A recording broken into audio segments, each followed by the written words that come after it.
부회장 취임 이전과 부회장 취임 이후로 나뉠 거라고 감히 단언 말씀드립니다.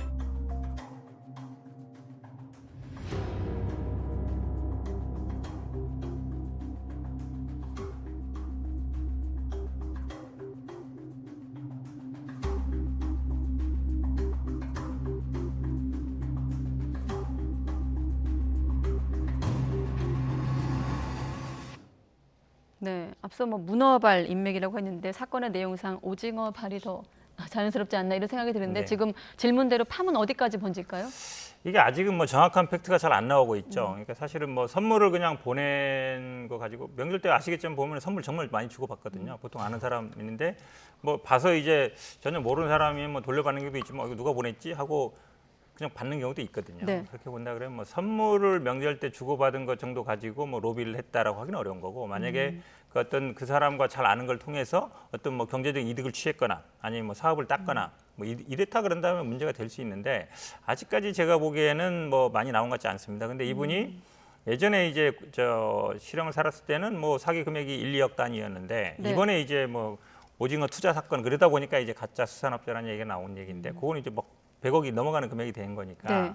사실은 사실은 어찌 보면 많은 국민들이 이렇게 생각하겠죠. 이렇게 뭐 힘 있는 사람들, 정치인이라든지 검사라든지 언론이 이런 사람들한테 어쨌든 뭔가 편의를 제공해서 별도로 아니면 따로 어떤 경제적 이득을 취한 게 아니냐 네. 이제 이렇게 의심하는 것 같은데 이 부분은 제가 보기에는 아마 지금 경찰에 이제 재판 중이잖아요. 네. 재판 중이기 때문에 근데 이 재판은 사기 사건이에요. 사기라는 건 누군가한테 돈을 사겠다는 얘기인데 어떤 로비를 했다든지 아니면 뇌물을 줬다든지 이런 건 아니거든요. 이런 부분은 제가 보기에 뭐 경찰에서 추가적인 수사를 해야 나올 수 있는 부분인 것 같습니다. 그러면 결국 이제 지금까지 알려진 내용만 놓고 봤을 때는 뭐 의례적인 선물 정도고 로비나 특혜 같은 경우는 좀 더 지금 그건 아니죠. 지금 재판받는 것도 100몇억 대 것도 이 오징어 어찌 보면 누군가한테 사기를 쳤다는 거잖아요. 어떤 뭐 예를 들어서 뭐 어떤 뇌물을 줬거나 아니면 어쨌든 뭐 따로 어떤 사업권을 받았거나 아니면 네. 예를 들어서 오징어를 뭐 수입하는 만약에 예를 들어 이런 거죠. 수입이 안 되는데 뭐 뇌물을 줘서 수입을 하게 했거나 이런 건 아니거든요. 그렇게 본다 그러면 아직까지는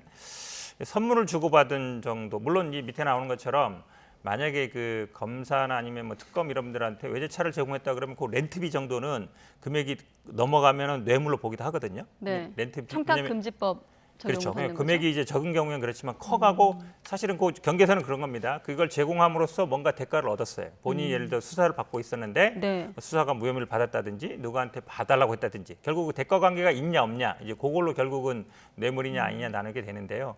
그런 것들은 아직까지는 뭐 언론 보도상은 나오지는 않은 것 같습니다. 네, 이름에 거론된 정치인들 전부 다 일단은 지금 거리 두기를 하고 있는 분위기예요. 근데 저는 일단 사진을 찍을 수 있죠. 왜냐하면 누군지 모르지만 지지자라고 하고 팬이라고 하면 사진을 안 찍어주기 상당히 어렵거든요. 정치하는 입장으로서. 다만 공식 행사에 참석해서 힘을 실어줬다면 그건 설령 뭐 로비를 받거나 여러 가지 부당한 이득을 취득하지 않았더라도 정치인으로서 실정법 위반은 아니지만 참 비판받을 만한 일이라고 생각을 합니다. 네. 국회의원이 행사에 참석해주고 뭐 국회의원 명의의 상을 주고 하는 것 자체가 그 사람에게 굉장히 큰 공신력을 부여하는 행위이기 때문에 더더욱 신중해야 된다, 조심해야 된다는 생각이 들고요. 예. 지금 현재 여러 사람들의 이름이 오르내리고 있습니다만 김무성 전 대표는 전 좀 억울할 것 같아요. 왜냐하면 지금 이 사람의 사기 내역에서 보게 되면 가장 큰 피해 액수를 입힌 피해자가 바로 김무성 전 대표의 형입니다. 네. 그러니까 김 전 대표가 뭔가 이득을 취하거나 다른 걸 하기 위해서 이 사람 만난 게 아니겠죠. 오히려 친형이 사기를 당했기 때문에 피해자라고 볼 수도 있는 것이고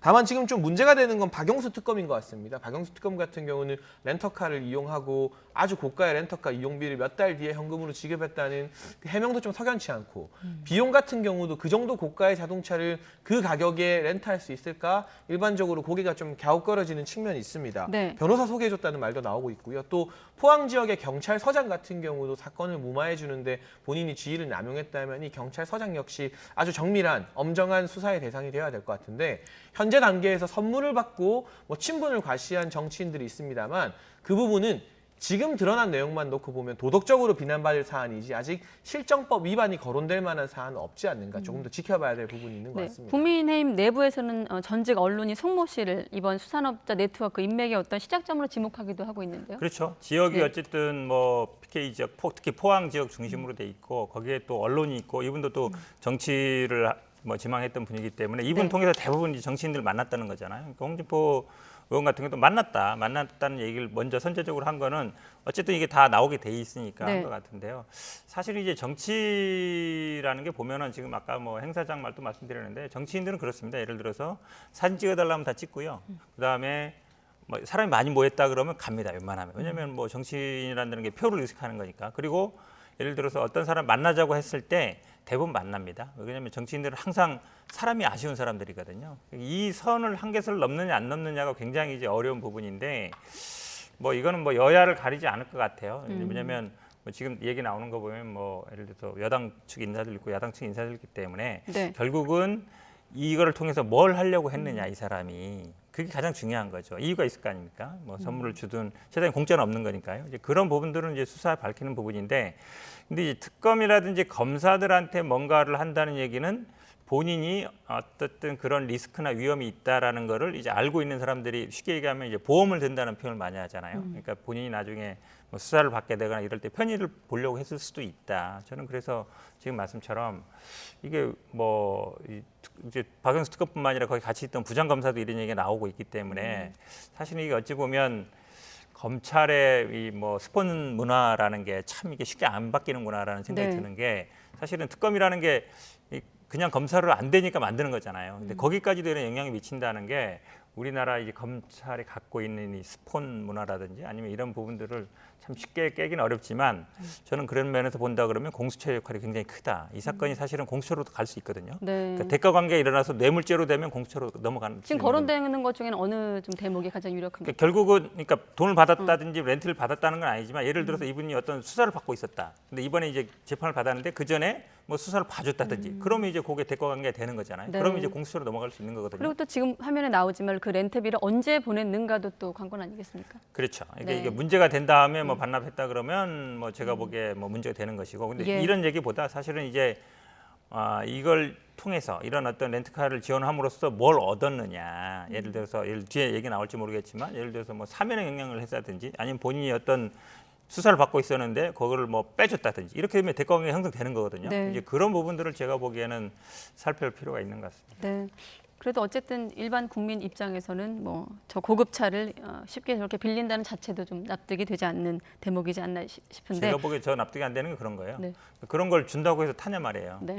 그렇잖아요. 아무리 뭐 대가가 없다 하더라도 그냥 주지는 않을 거 아닙니까? 네, 일반적이고 그러니까 그런 것들에 너무 보편적인, 좀 네. 무감각한 게 아닌가. 상황은 아니죠. 그게 문제라고 예. 봅니다. 지금 말씀하신 김에 사면 얘기도 했는데 그렇다 보니 이제 사면, 특별 사면을 놓고도 공방이 이어지고 있습니다. 야당에서 제기하고 있는데 한번 들어보시죠. 최소한 저는 민정수석실에서 이 사면 업무를 담당했던 분들 조사를 해야 된다고 봐요. 그리고 통상 사면 받은 사람이 사회에 나가서 교도소서 복역하다가 나온 사기꾼이 더 큰 사기를 이렇게 세상을 떠들썩하게 사기를 치고 나왔다면 당연히 사면해 준 사람이 뭔가 책임을 져야 되는 거 아닌가요? 최소한 대통령과 관련된 문제 제기를 하려면 무슨 근거를 제시해야 되지 않습니까? 대통령이 그날 뭐 막말해서 힘으로 대통령이 된 게 아니라 국민의 표로 뽑은 대통령인데 예. 그 대통령에게 하는 문제 제기라면 예. 뭐 구체적인 사실을 적시하든지 뭔가를 가지고 얘기를 해야지 그 최소한의 요건을 갖추는 건데 그것도 없이 무턱대고 그렇게 일종의 마타도를 하면 안 되지 않습니까?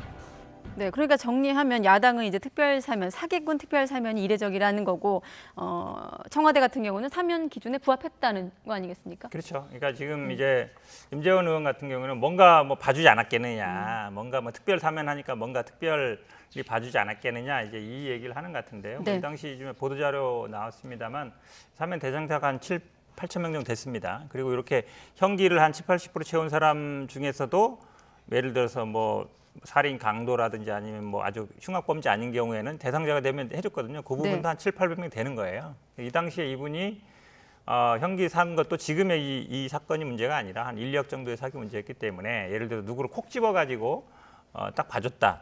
이렇게 하기는 제가 보기에 뭐 적절하지 않은 것 같고요. 네. 사실 근데 이제 나와가지고 지금 재판이 문제되고 있는 거거든요. 나와서. 근데 유심히 볼 거는 지금 이 분이 이런 일을 하면서 이런 어찌 보면 했다는 게 이제 그 교도소 같이 감방 동기가 그게 됐다는 거잖아요. 네. 그런 부분이 제가 보기에는 사실은 어찌 보면 굉장히 안 좋은 모습인 거죠. 그러니까 한번 사기죄 있었는데 사면으로 나와서 그 다음에 그 안에서 알던 사람과 관계를 맺어가면서 더 큰 범죄를 저지르는 기본적으로 이 교정이라든지 아니면 사면자를 선정하는데 조금 뭐 살펴볼 필요가 있는 것 같습니다. 근데 저는 이철희 수석이 마타도 이야기하는데 마타도 전문 정당이 더불어민주당 아닌가요?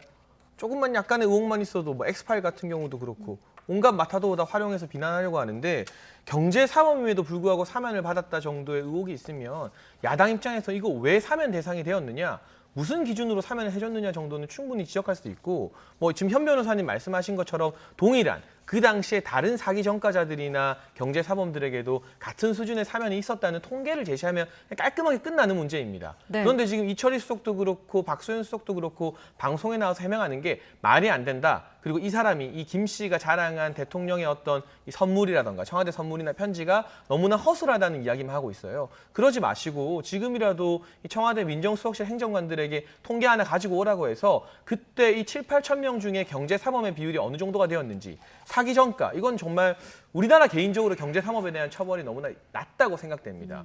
풀어주니까 또 더 큰 사기 처벌이잖아요. 다른 경제사범들도 이 7, 8천 명 중에 얼마나 많이 사면 대상으로 포함되었는지 그 기준이 무엇인지에 대해서 A4 용지로 통계 한두 장 제시하면 야당의 의혹 제기에 그냥 하루면 힘을 잃게 됩니다. 그렇지 못하고 있으니까 계속해서 야당 입장에는 비판을 할 수밖에 없다는 점, 그리고 네. 이 사면이 부적절했느냐 적절했느냐 뭔가 다른 권력이 개입했느냐 여부를 떠나서 경제사범에 대한 처벌이나 사면 같은 경우는 보다 더 신중하게 할 필요가 있다는 말씀도 덧붙이고 사면 싶습니다. 신중은 맞는 것 같은데요. 지금 마타도어 정당을 지금 민주당으로 얘기하면서 엑스파일 얘기하셨어요? 엑스파일 얘기가 왜 민주당에서 먼저 나오죠? 사실은 장성철 소장이 민주당 분은 아니고요. 사실은 이걸 처음 얘기했던 신지호 전 의원 같은 것도 민주당 인사 아닙니다. 야당 의원실은 나왔다 그랬어요. 그러니까 엑스파일로 민주당을 마타도로 얘기하는 것 자체가 이해가 안 가겠고, 저는 그다음에 제가 보도자료 말씀드렸잖아요. 보도자료에 딱 나와 있습니다. 그 당시에 발표한 보도자료 보면 이 대상자가 7, 8천 명이다. 이렇게 변번이 몇 명이다. 이름까지는 당연히 안 나오죠. 네. 그러니까 이름은 나올 수가 없는 거죠. 그러니까 그렇게 보면 되는 것인데 그걸 지금 말씀처럼 그럼 뭐 그 당시에 누구는 해줬고 누구는 안 했고 다 밝히라는 거냐. 이미 보도자료 나온 거 보시면 돼요. 지금 보면 인터넷 찾아보면 다 나옵니다. 쉬운 방법을 택하는 게 낫다고 봅니다. 장 소장 같은 경우는 그 파일이 이제 정부 기관과 여당에서 만든 것 같다고 했기 때문에 뭐 그런 부분도 말이 감안해서 좀 드리는 오락가락하긴 말씀입니다. 했습니다. 방송에서. 또 내일 또 나오시니까 아니 물어보죠. 어쨌든 그분이 뭐 민주당 인사는 아니잖아요. 그걸 뭐 민주당 인사로 자꾸 엮으시려면 말이 안 되는 거죠. 그건. 그분이 지적한 출처가 전 중요하다는 생각을 아니 근데 합니다. 그분이 구체적으로 얘기 안 했어요. 그러니까 확실한 거는 장선철 소장이 엑스파일을 봤다고 얘기했는데 물론 전달받은 게 하나는 기관이고 하나는 뭐 여당인 것 여당 같다. 측이라고 했지만 확실하냐라고는 얘기 안 한 거죠. 그분도 들었다는 얘기잖아요. 우리가 장 근데 소장의 어쨌든 통보를 장선철 소장이 믿을 엑스파일을 거면 받고 그가 말하는 출처까지 그분이 같이 믿어야 되지. 민주당 선택적으로 인사가 아닌 하나는 건 믿고 맞잖아요. 하나는 안 믿는다는 근데 게 엑스파일을 논리적으로 어떻게든 말이 안 민주당하고 된다고 연결시키려고 일단 하는데 장 제가 소장님은 보기에는 전달한 분은 전달한 사람은 여도 야도 소속이 아니다라고까지 했는데 두 분의 얘기는 제가 내일 나오면 또 장 소장에게 여쭤보도록 하겠습니다. 오늘은 여기까지 듣도록 하겠습니다. 네, 현근택 변호사, 장해찬 시사평론가 두 분과 함께했습니다. 고맙습니다.